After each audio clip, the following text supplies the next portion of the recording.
Today, my question is to all the parents out there. How do you think your child is managing competition? Do you think they are too much stressed out or somehow they are coping along with it?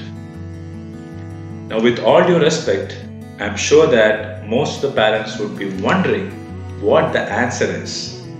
And maybe even saying, Subish, come on, competition is part and parcel of life. And they have somehow managed it so that they can become successful in whatever they do. I totally agree with you on that. But I also believe that, like I'm sure that most of you do agree with that we need to put a limit in the amount of stress related to competition. Because if you don't do so, this can in fact have a negative effect on your child. And this is what we are seeing unfortunately all over the world, that children at a very young age are going into depression and even some are committing suicides. Now, if you really find out the reason behind it, it's simple reasons for us, but for them, it's quite important. It may be that they didn't score this much marks in an exam, or they didn't become first in the class, or it can be like they didn't get an admission for a course in a college. So these are the reasons why people or children are committing suicides. So it's really unfortunate, and so it's quite important for us to understand and implement some simple techniques so that the effect of the stress related to competition can be reduced, especially in our children. So I just thought of sharing two simple techniques which can be practiced anywhere, anytime, so that you can make your child more stress immune, especially related to competition. So the first technique is to develop self-love in your child. Now, in my previous video, I had mentioned about finding interest of your child and to constantly speak about it so that they develop their social skills. So the same technique can actually be applied here also.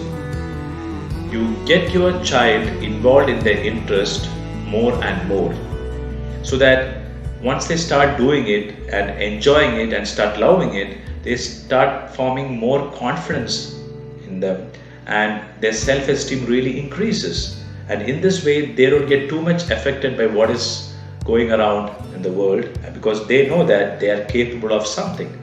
This can go a long way in developing their self-love. Now, the second important technique is to develop the attitude of self-comparison. Now, I'm sure that you would agree that, like competition, comparison has also become part of our life.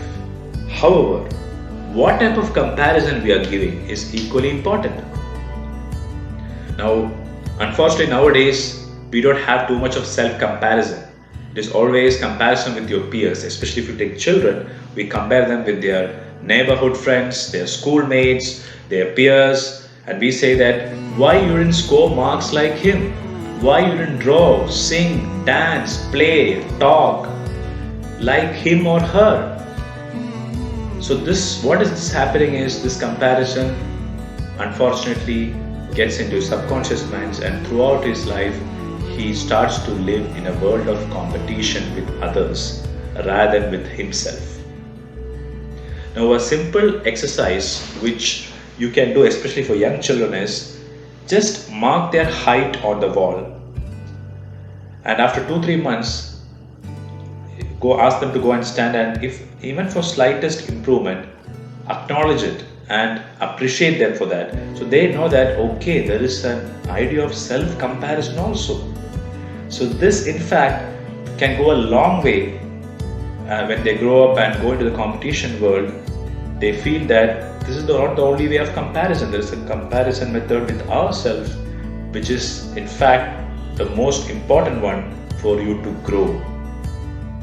So coming back, self-love, developing self-love and an attitude for self-comparison are two simple techniques two simple philosophies which you can somehow manage to implant in your child's mind, can go a long way in making him or her stress immune. Not totally stress immune, but to a large extent.